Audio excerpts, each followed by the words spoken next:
Santa's coming down the lane. I'm not familiar with that song, but sure, we can go record that one. So it's a SMITE version. let's get ourselves some intros. Welcome everybody. The item buying has commenced in this My Revenge Cup 4 tournament every Saturday for the end of the world, which apparently is today, so probably not next week. We don't know. Welcoming the teams for today. Take it away, Justin. We've got ProCore Gaming going up against SK Gaming. We're going to stick with SK so we don't call them anything else. But on ProCore, we've got Zapman, Sparks, Sturmies, Potpourri, and Arena Tank running with a Wukong, Sanabakis, our Goku Wukong. Oh, hell yeah. Lots of skins featured in this game. Our Ironclad Sturmies Ares, awesome at that pick. Ares coming, or not Ares, so on her is not running our Olympian skin, sadly. We got like all skins. All right. And of course, Arena Tank running with the basic Agni. Over on the other side, we've got Hades going in, being played. I can't see the names because you click on them, it disappears. Zalia is playing Arachne, and it was Carius playing Hades. Sorry about that. Sayo having to play Vamana instead of Raw due to a ban by ProCore. And then we've got on Cupid is Smek, and Get Fit is going to be playing Guan Yu. With a devil skin as well for Smek, so sweet. Lots of high-res stuff there to be advertised with the skins, but it looks like we are going to get a maneuver against Sturms and Potpourri against the mana. Will they be able to steal the mana? Are they going to try and reset it? In goes the Guan Yu Get Fit. Cupid is attacking that, and so is Arachne. Arachne gets the steal. Potpourri and Sturms taking a lot of damage as well, so a really good engagement there early on at the level 1 stages. For SK, welcome to their first tournament game, by the way. And in the middle, we've got the Vamana there. So I'm not really sure. I mean, Vamana is very tough to have to go up against in the middle lane. He was exceptionally great in the last patch. And I believe he might still be in this patch. There's not much changing overall effectiveness. So he might be able to maintain push. It's all going to depend on who manages their mana better in this situation and how long they last. Sayo is most dominantly a middle player, so we'll have to see how that goes for him as he switched to Vamana. It looks like Wright is having some action with Sparks going in, using his boom, boom, boom, shake, shake, daroom, new big jelly ice cream man, freaking Santa outfit. I love it so much. So bash jolly. people across the head with a candy cane. Yeah, that's just it. I mean, who doesn't want to see that on the holidays? A candy cane smashed over the king of the underworld, Hades. It just like cleave his skull in. Feels like it looks like Arachne has come into the lane with several buffs already on him. Oh, such a jolly buff and the blue buff. Maybe a little bit of a metaphor there, but the buffs being left in the socks from Sparks there. All the buffs on Arachne, sneaking those in. But yeah, it looks like we can actually see the combinations of gods now. We got Bacchus teaming up with Wukong. So I think what might try and happen there is Sparks goes in, tries to stun using his big burp attack, and then over the jump as well. And I can see Arachne is the only one that can really counter this, or maybe even the silence as well from Hades. As we saw there, they need to have the Blight on to put on the fear. Sparks is running away. Bacchus not too strong now, leaving Zapman to try and finish this off, but he also gets out of there, saving that jump to make a quick exit. But they are dangerously low. They have to play much more cautiously now. In fact, will this... No stun there from Sparks. I think we're about to see a kill. Yeah! And there goes Wukong. First blood. Wukong taken out by Arachne's blood-sucking abilities. Yeah, I mean, we really need the stun there from Bacchus if we want to prevent Arachne from just diving on you. But even then, it stuns you right at the end of the burp. So it's just going to be difficult if you don't have some distance between you and Arachne. And after Arachne gets that kill, heads into the jungle to go ahead and get some more buffs. More presence. Possibly might be going to the middle lane next to try to get a gank there. Our left side is much of a stalemate between the two, just Sturmies and Anher pushing up into the lane, keeping Guan Yu and Cupid pushed back at this point, which should be quite expected. We have to say Ares would have much benefited from the previous build that was on our PTS, the one where you got to, which was all focused on the stats. Oh, nice. And a grab as well. The Aegis has already been popped. That's beautiful. But Guan Yu using his ult to actually go and get out of that. Finishes off Anher, and Sturmis is going to have to run crying about that engagement. It looks so good for blue team. But that ult from Guan Yu certainly just changed that in a jiffy. Yeah, so it was perfect. Very nice maneuvering. And you certainly did see Anher with the stun and was about to ult on Guan Yu. And that was just Aegis pop. And Ares did not do anything wrong there. He definitely saw opportunity. Aegis was used, time to use my ult and pull. Sadly, Guan Yu managed to get his ult and pop it as well. And it turned the tables on him. Very much quick reactions by both teams, creating an intense fight that I would love to be able to see in a replay feature if it's ever added into the game. Don't worry, I have video on demand highlights at the end. That will certainly be on there. I'm certainly expecting a really good game between these guys. SK Gaming, if you've not heard of them, they are mostly reformed Borderland Gamings, aren't they? So, yeah, Borderland Gaming EU reformed as SK Gaming. I'm not sure if the contract has been fully signed yet. They signed up as Team Random 5 today. But we actually have a controversy possibly going on over here at the blue buff on the left. Yeah, Get Fit and Smack are looking onwards and going, see that buff there? That's my buff. I think you're playing with my buff. Vamana is also guarding the rear, sending Agni to go away. Where is the buff going? He's doing exercises through the jungle. It's backpedaling. Please don't kill me. Run away. I've got a mind of my own. I want to live. I have sentient being within me. And the blue buff is doing laps around the rock. And has returned home. I hope that never gets fixed. This was a fun system to play with. So I think we got Arachne moving over to the left-hand side, possibly just to go clear out some buffs again. Maybe equip themselves ready to go and take out Wukong and Ares on the left. Could come right from behind there. There is a ward down, however, but that is the Team Red, Team SK. So there's no sight there back there for blue team. They could possibly be ganked. Arena Tank is moving around, seeing the manners moving up. Incoming Arachne for the gank, though. There it is. It's triggered. Sturmis is being focused. He's not going to be able to get away because that poison will kill him. It finishes him off, even though he wasn't within physical range. And I saw there that Zalia was actually using the ult where Potpourri was going to land. I think there might have been some little lag issue there, but that is something I love to do as well. If you see someone jump, you usually know where they're going to land, so you can easily pick them off with those really narrow skill shots. So massive props to that. Even though it didn't work out, I'm sure it was a fault with the game, not a fault with Zalia. Apologize to those watching. I am switching the names on the screen. They were in the wrong place. Forgot to do that. Tragedy. In the pre-match. There we go. So all those in chat, it's fixed for you. Yeah, I'm glad I'm not streaming today, as I've said before. Zalia almost picking off Agni there. Just recalling in time, though. Putting down some eggs right inside the tower.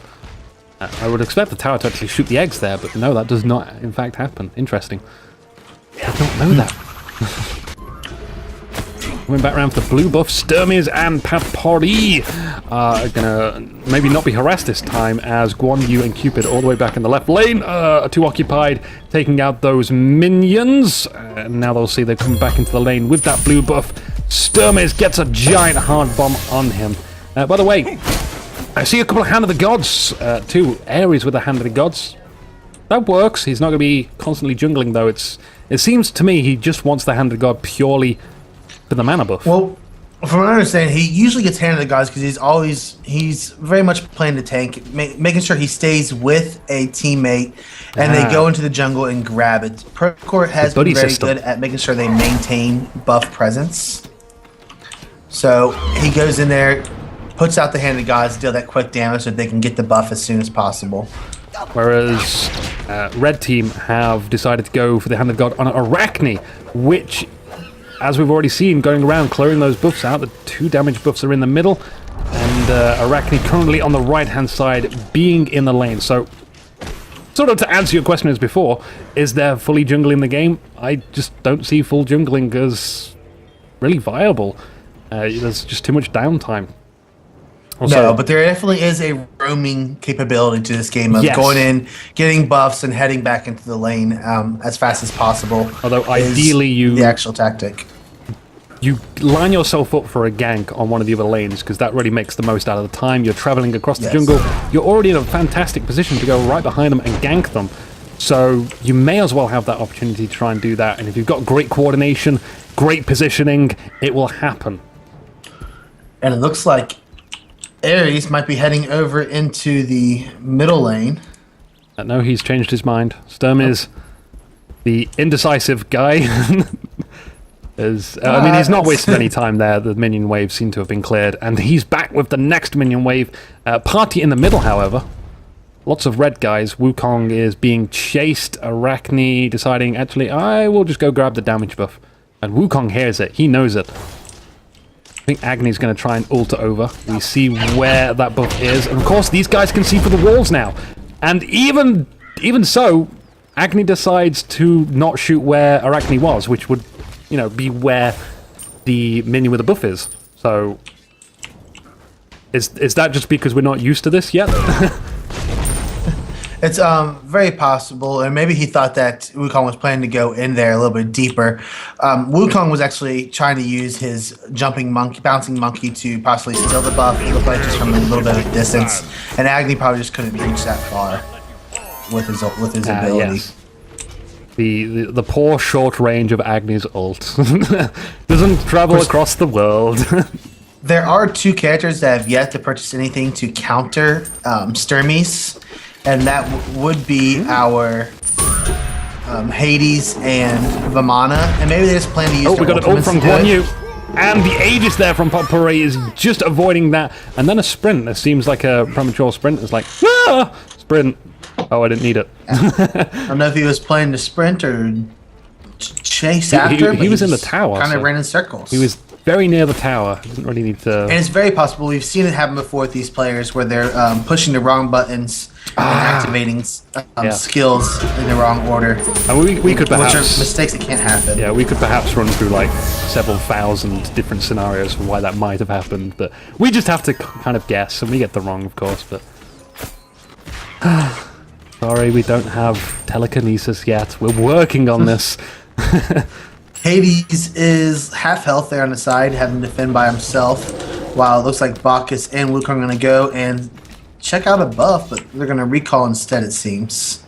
And incoming Arachne as well to go take over the lane. Maybe Karis the Hades will go back and heal up, but can quite easily just sustain themselves on the minions, depending on how many minion waves. Arachne's been in and out of the jungle quite a bit. Yeah. Is she sustaining level enough as much as to make it viable? She hasn't pulled off many ganks. Well, still ahead of blue team so far. Still ahead of ProCore Gaming. So yeah, it's doing quite well. Yeah, it may not be the highest level on the team, but that's Sayo. He's mid. He's obviously going to get way more XP, way more gold, but it seems to be fine. And on top of like keeping sort of average on par of the other levels of the other guys in the team, also grabbing the buffs at the same time. So definitely working out pretty well.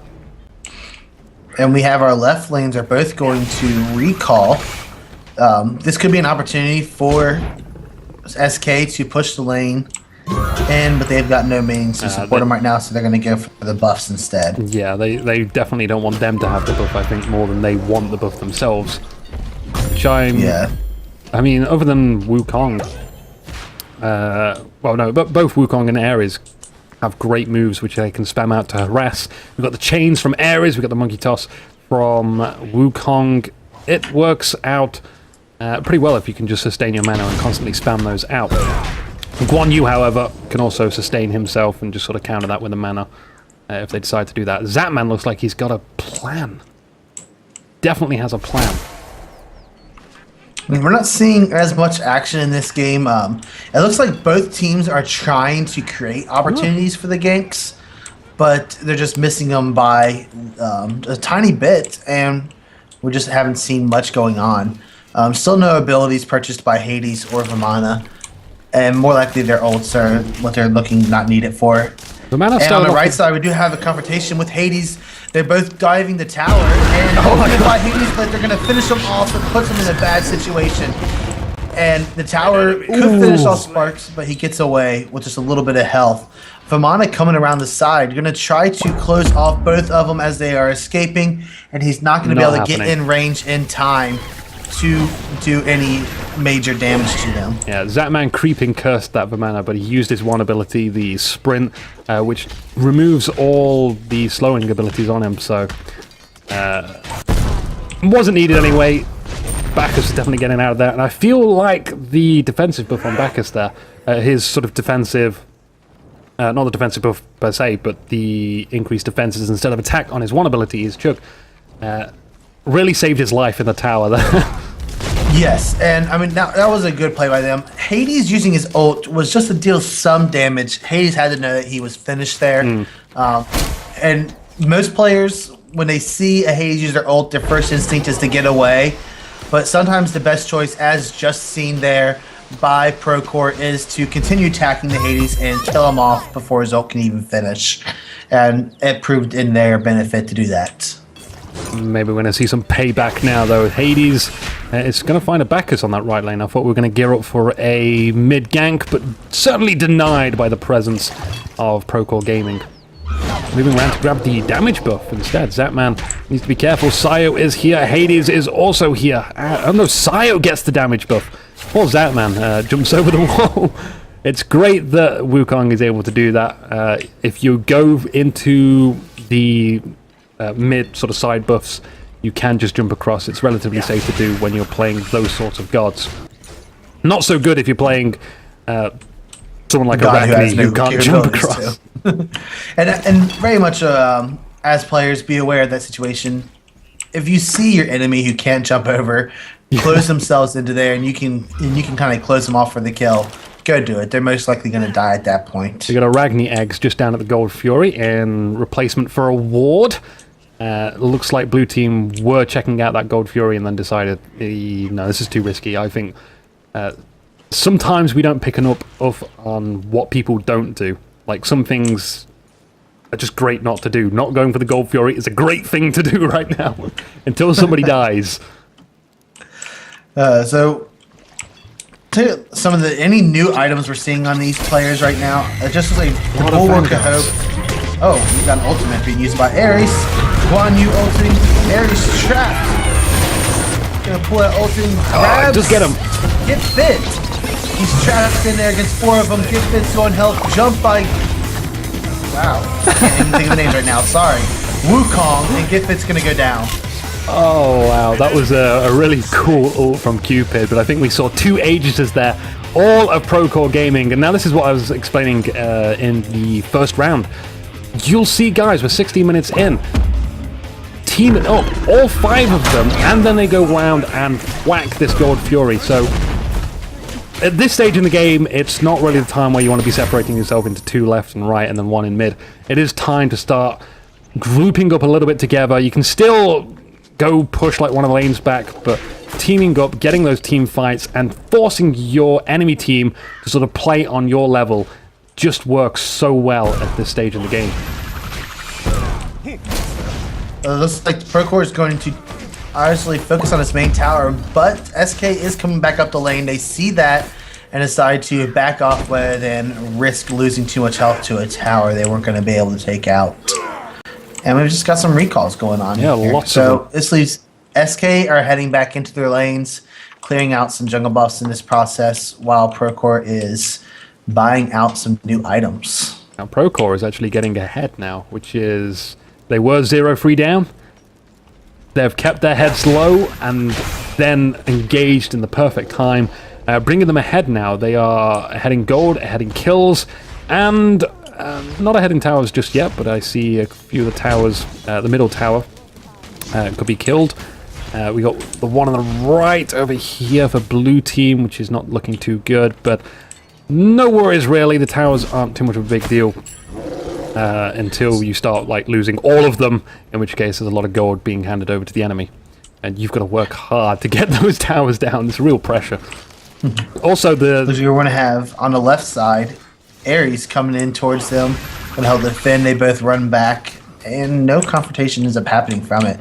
Though I'm wondering right now, let's see if we've got an available to us. Guan Yu, on his cooldown, is at 15 of a max of 35. So actually has not been purchasing a stat cooldown reduction. So I can't tell. We can go through and look each player's stats right now, but I can't tell which ones they may have purchased extra on.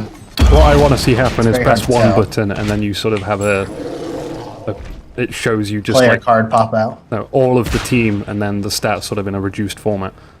You don't need to have it as big giant buttons. A little bit of representation, but we got an engagement on the left. Cupid going with a heart bomb onto Sturmis. Really not the ideal time. We want to be focusing on that Anher, but hey, if you're gonna shoot something, it better be a god, at least not a minion. So not really much happening from there. I see Agni and Wukong somewhat in the middle. Wukong, does he want to come round and try and get behind Vamana? I think Vamana is a very difficult god to actually try and gank. He'll be able to escape.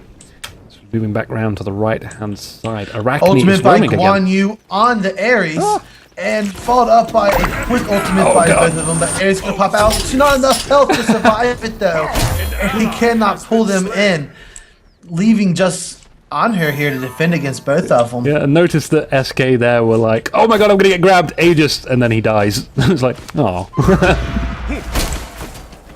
There you go. So, Anher is being left here. There's no ultimates to really worry about at this point, so he's just taking some damage while hitting them.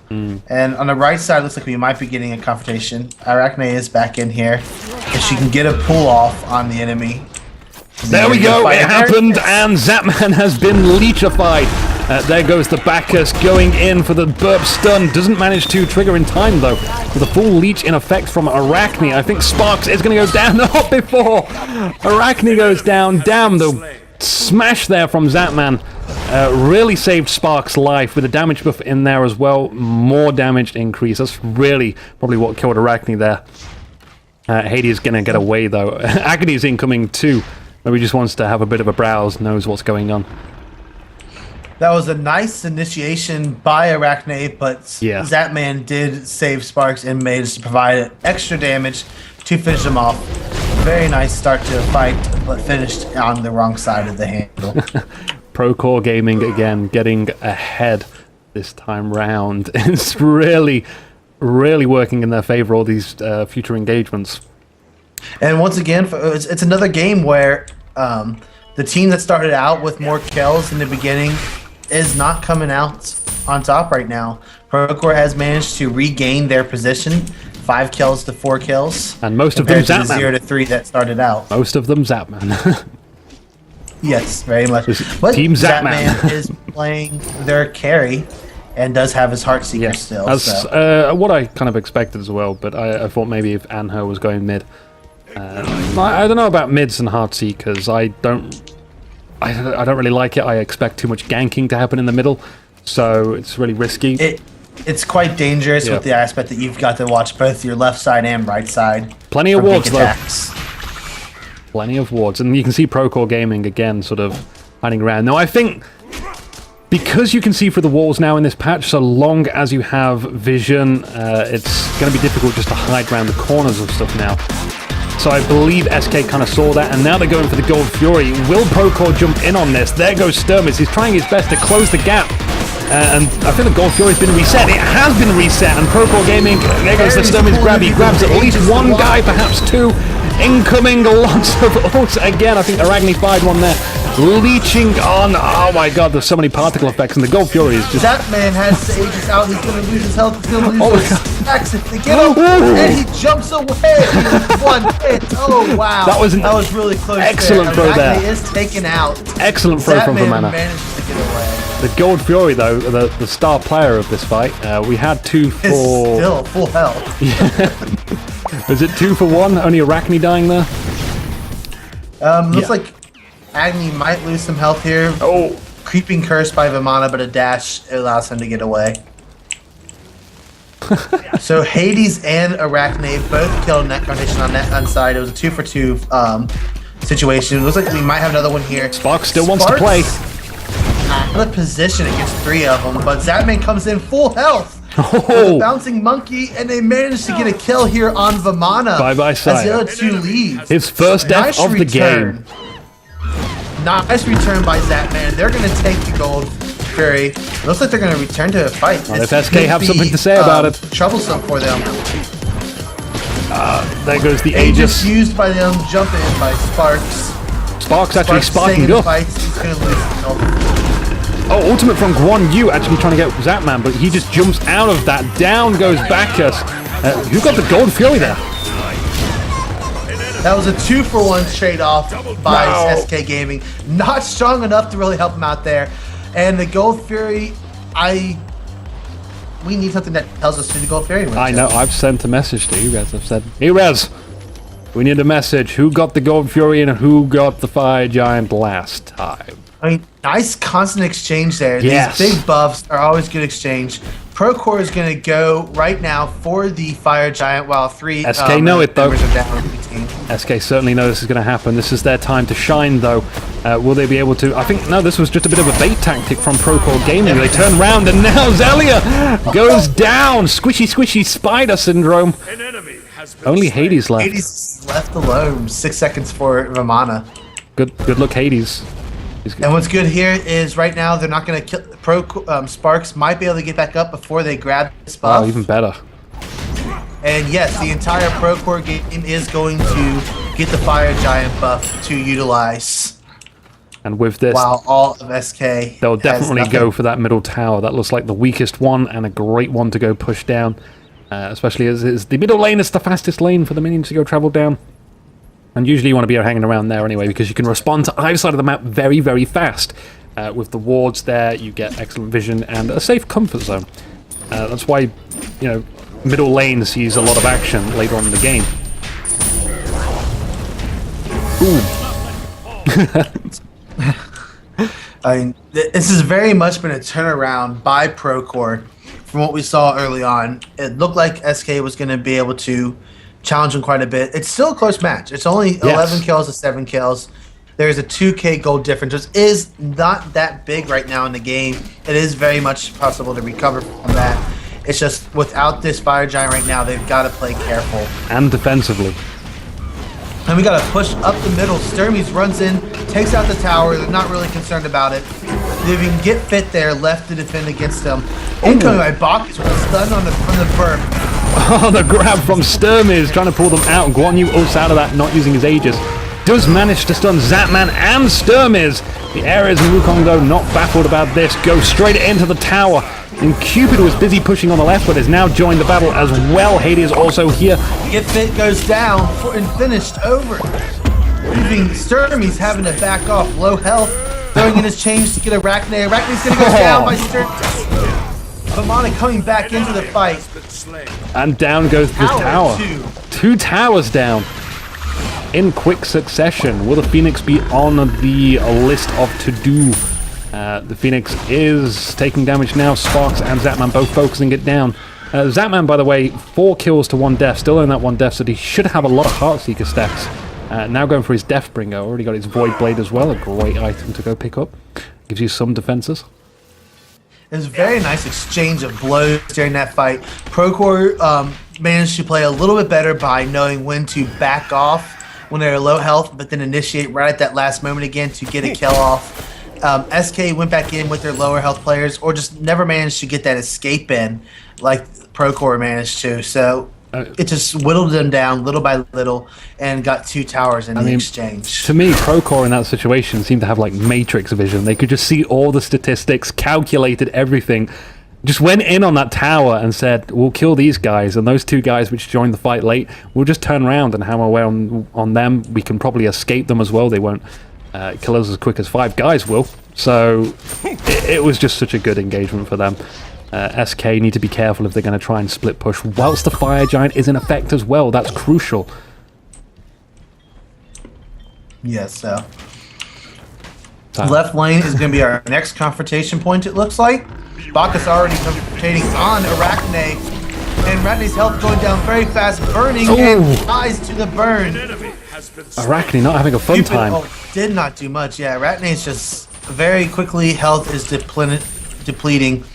Sturmy's fighting its tower, not really caring much for it. There goes and another grab. The pull on Vamana kills him.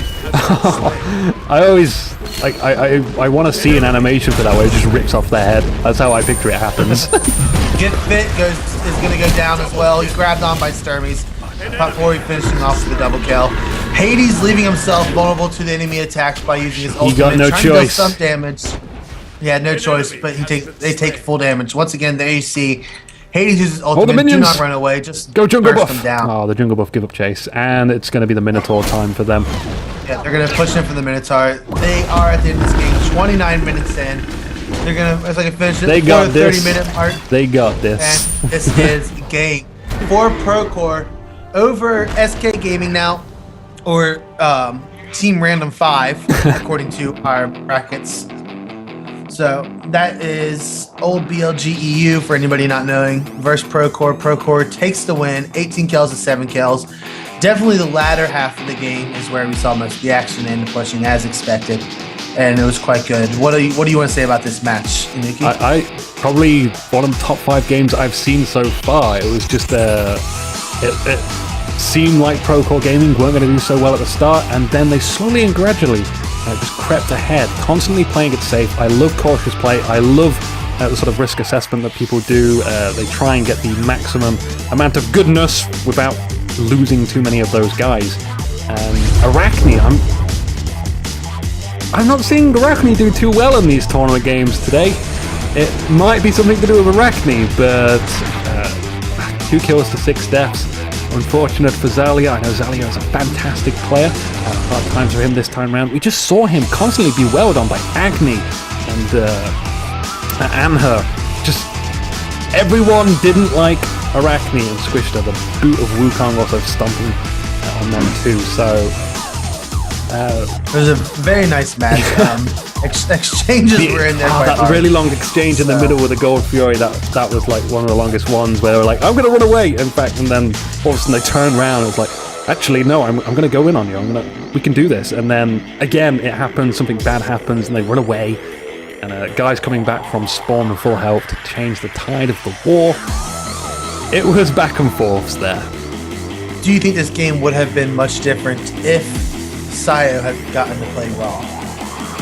I mean, his Vamana didn't seem to shine out as well as his Ra. That was certain. He didn't look like he was doing... he wasn't doing bad in the middle, of course not, no. The game shows that. It progressed beautifully.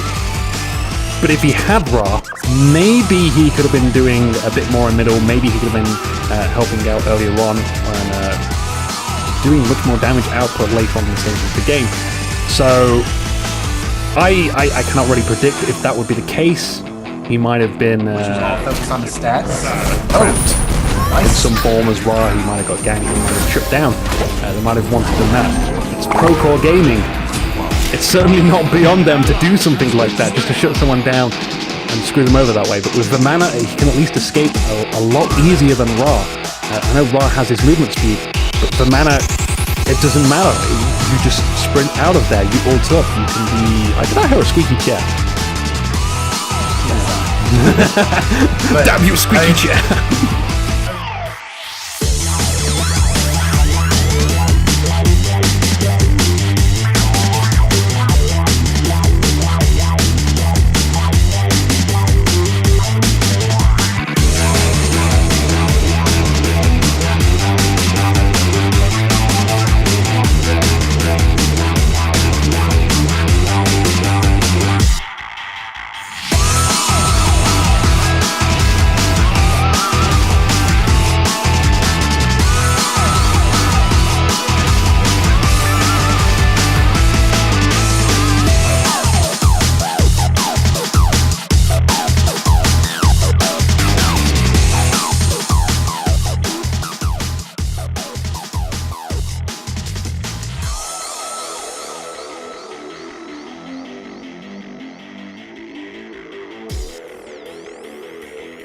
You want more video? Over there at the top of the screen are relevant videos, and some other videos below them. You can subscribe by clicking the subscribe button too. If you got this far, maybe you should press like. No one sticks around for this long. Your loyalty shall go unrewarded.